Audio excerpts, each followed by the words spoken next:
네, 안녕하세요. 반갑습니다. 서울 강서갑 강선우입니다. 한국의료분쟁조정중재원 윤정석 원장께 질의하겠습니다. 원장님, 분쟁의 사전적 의미가 뭔가요? 예. 의료 분쟁이라 하면 의료 사고의 그 발생 과정에 대해서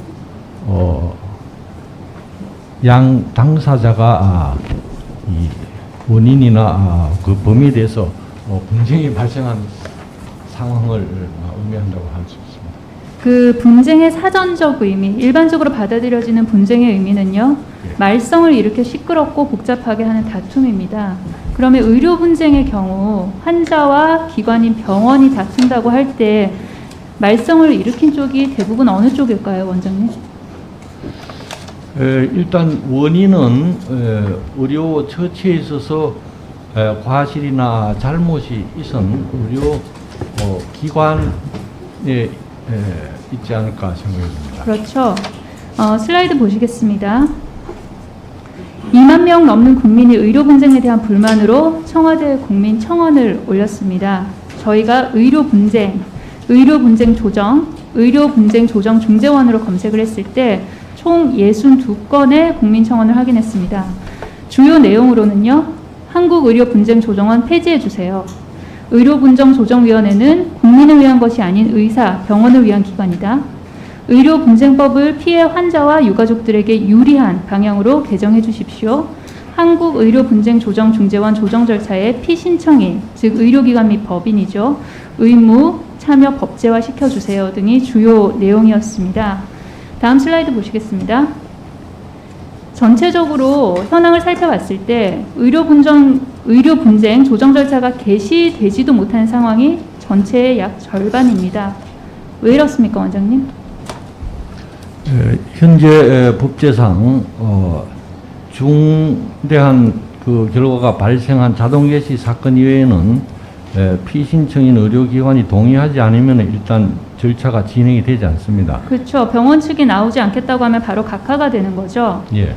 그러면 자동 개시 제도에는 어떤 상황이 포함이 되나요? 자동 개시 사건은 처치 결과 사망하거나 1개월 이상 의식 불명 혹은 중증 장애가 발생한 경우에는 신청인만의 일방적인 신청으로서 절차가 개시되도록 되어 있습니다. 그렇죠. 사망하거나 의식불명이거나 중증장애가 아니면은 의료기관 측에서 우리 나가기 싫어 그러면 바로 각하되는 거죠. 예. 자동 개시 비율이 2017년 이후 점점 확대는 되고 있습니다. 17년에 15.8%, 18년에 20.2%, 19년에 22.7%로 점점 확대는 되고 있지만 전체 4분의 1에 지금 못 미치는 상황입니다. 슬라이드 보시겠습니다. 그래서 이런 중대한, 그러니까 자동 개시 범위 이외에 일반 조정의 경우는 병원이 조정 신청 거부하면 자동 각하되죠. 이게 합법입니다. 보시면은 의료분쟁조정법, 의료분쟁조정위원회 운영 규정에 명시가 돼 있습니다.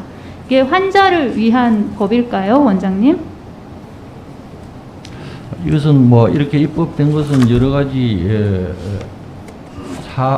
상황을 검토한 후에 네, 상황 검토한 후에 했겠지만 이게 환자를 위한 법일까요?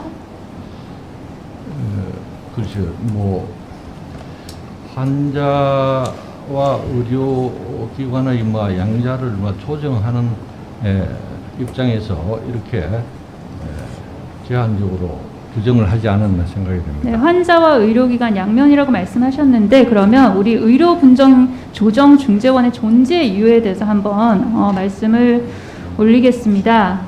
다음 슬라이드 보시겠습니다. 일반인이 병원을 상대로 의료분쟁하는 거는 계란으로 바위치기입니다. 근데 이게 바로 각하가 돼버린다. 그러면 계란 한번 던져보지도 못하는 상황이 돼버리는 거죠. 절반 정도가. 일반인이 의료사고 겪었을 경우에 그나마 한번 좀 기대 보겠다라고 생각하는 게 의료중재원 뿐일 텐데, 근데 병원의 이런 합법적인 행동으로 조정 신청이 중단되면 그러면 신청자는 결국 어디로 가야 합니까? 큰 비용 부담해야 되는 소송으로 갈 수밖에 없죠. 예, 그렇습니다. 소송 진행한다고 해도 이게 개인과 의료기관 사이를 생각을 해보면 정보 비대칭으로 병원의 잘못 입증하기는 거의 불가능합니다. 그래서 이런 소송 이전에 중재하고 그리고 조정하라고 의료중재원이 존재하고 있는 거 맞습니까, 원장님?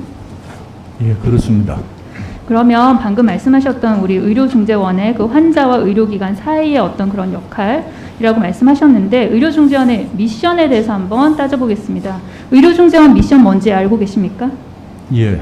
뭐죠? 예, 우리 중재원의 설립 목적은 의료 사고를 신속 공정하게 해결을 해서 피해 구제를 하고 또 보건의료원의 안정적인 진료 환경을 조성하는 것이 두 가지 목표가 있습니다. 의료 사고의 신속 공정한 피해 규제와 보건의료인의 안정적인 진료 환경 조성 이게 양립이 가능합니까? 미션으로서? 그래서 결국 분쟁이라는 것은 이해관계가 상반된 양 당사자의 대립이기 때문에 어느 한쪽에만 치중을 하게 되면은 결국은 제도 운영상 문제가 있다 이렇게 해서 이렇게 양자를 적정하게 조정을 해서 운영하라는 미션을 정한 것 같습니다.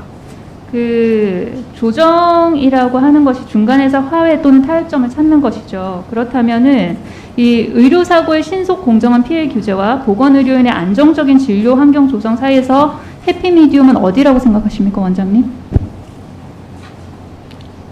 죄송합니다. 어느 두 가지 미션 중에서 예. 해피미디움을 찾는다면 원장님은 어디라고 생각을 하십니까? 일단은 중점적인 것은 피해의 신속 공정한 구제에 주안점을 둬야 된다고 맞습니다. 생각합니다. 예, 의료중재원의 주요 임무는 의료사고 피해 구제입니다. 각하 비율 낮추고 조정과 중재 비율 높일 수 있는 대책 마련해야 된다고 생각하는데 원장님 생각 어떠십니까? 그 점에 대해서는 지속적으로 목표에 부합하는 정책을 시행하도록 노력하고 있습니다. 의료 분쟁 자동 개시 범위 넓히고 각하 규정 개정이 필요하다는 것에 동의하십니까? 현재 그러니까 의원님 말씀은 일반 사건도 자동 개시하는 범위를 넓힌다는 그런 말씀 같습니다만은 그것은 여러 가지 상황을 고려를 해서 좀 신중하게 검토를 해야 되지 않나 생각이 됩니다. 생각하고 계시는 여러 가지 상황 중에 몇 개만 예를 들어 주시겠습니까?